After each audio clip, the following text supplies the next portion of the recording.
Hello everyone. आज हम discuss करेंगे next fundamental right to freedom. Article 19 to article 22 deals करते हैं हमारे राइट टू फ्रीडम्स में। फर्स्ट हम डिस्कस करेंगे article 19। The constitution of India provides the right of freedom given in Article 19।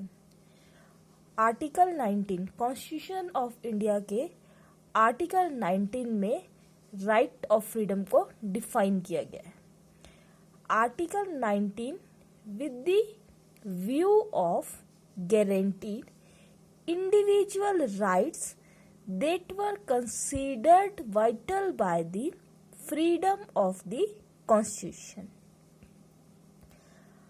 Article 19 guarantees to every citizen of India the following 6 basic fundamental freedoms। Article 19 जो हमारा right to freedom से deal करता है उसमें 6 basic fundamental freedoms को explain किया है। कौन कौन सी फ्रीडम्स है वो? First freedom is our freedom of speech and expressions। Second, freedom of speech and expression means हमें every person को freedom है speech बोलने की and expressions अपने views को किसी भी gesture से, पेंटिंग से, पिक्चर्स के थ्रू और ड्राइंग से, इंटरनेट पे कहीं पे भी आपको फ्रीडम है उस चीज को एक्सप्रेस करने की, अपने व्यूज को, either in the form of a written और in the form of a verbal और in the form of a gesture. Second freedom, freedom to assemble peacefully without arms. Second freedom है हमारी कहीं person को कहीं पर भी पीसफुली इकट्ठा होने की, असेंबल होने की, विदाउट आर्म्स, विदाउट एनी हथियार। थर्ड फ्रीडम है freedom to form associations, union और कोऑपरेटिव सोसाइटीज। पर्सन्स को कोई भी एसोसिएशंस और यूनियंस बनाने की, बट वो एसोसिएशंस और यूनियंस जो फॉर्म्ड हुई है that is only for a legal purpose, legal work के लिए और for a legal lawful manners के साथ। Next freedom, freedom to move freely throughout the territory of India. Person के पास फ्रीडम है कि वो इंडिया की टेरिटरी में फ्रीली कहीं पे भी घूम फिर सकता है, कहीं पे भी मूव कर सकता है विदाउट एनी रिस्ट्रिक्शंस।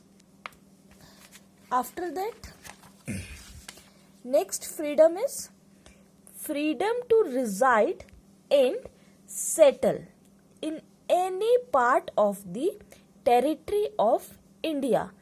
इंडिया की इंडियन टेरिटरी के किसी भी पार्ट में रहने की और सेटल होने की फ्रीडम।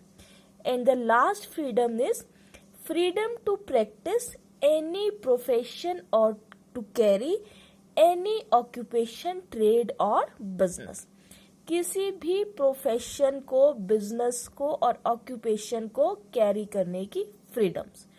ये 6 बेसिक फंडामेंटल फ्रीडम्स हमें आर्टिकल 19 के अंदर अवेलेबल है।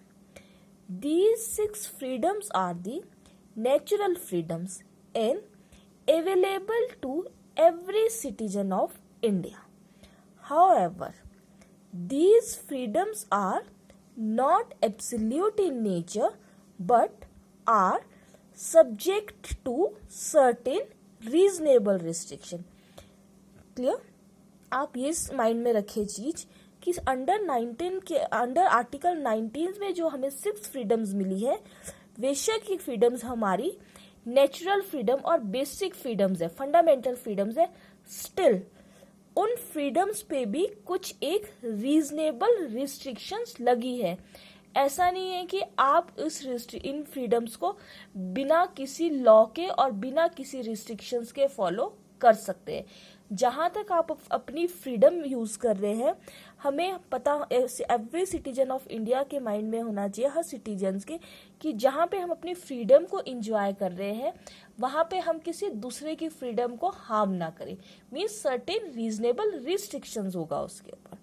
देन कहाँ पर डिफाइंड हुआ है ये reasonable restriction? Now restriction to be imposed on the freedom are explained under Article 19 Clause 2 to Article 19 Clause 6। इसमें इन Article 19 Clause 2 से लेके Article 19 Clause 6 तक हमारी restrictions define की गई है। अब these restrictions must satisfy the following condition। First conditions क्या है? The restriction must be reasonable and second condition is a restriction can be imposed only by a appropriate legislative authorities. ये दो restrictions और दो कंडीशंस अगर fulfil हो रही है, then we can say that such type of a restriction is reasonable restrictions. And only court is the only final authority to determine or to verify that whether a restriction is reasonable or not। अब सिर्फ court के पास एक authority और final authority है जो ये decide करेगा कि इस तरह की रिस्ट्रिक्शन हमारी रीजनेबल है या फिर नहीं है। This is the introduction of article 19। अब हम एक एक करके सारी फ्रीडम्स को डिस्कस करेंगे। First is freedom of speech and expression. First fundamental freedom is our freedom of speech and expression. In freedoms को हम वन बाय वन अपनी नेक्स्ट वीडियोज में डिस्कस करेंगे। Thank you so much.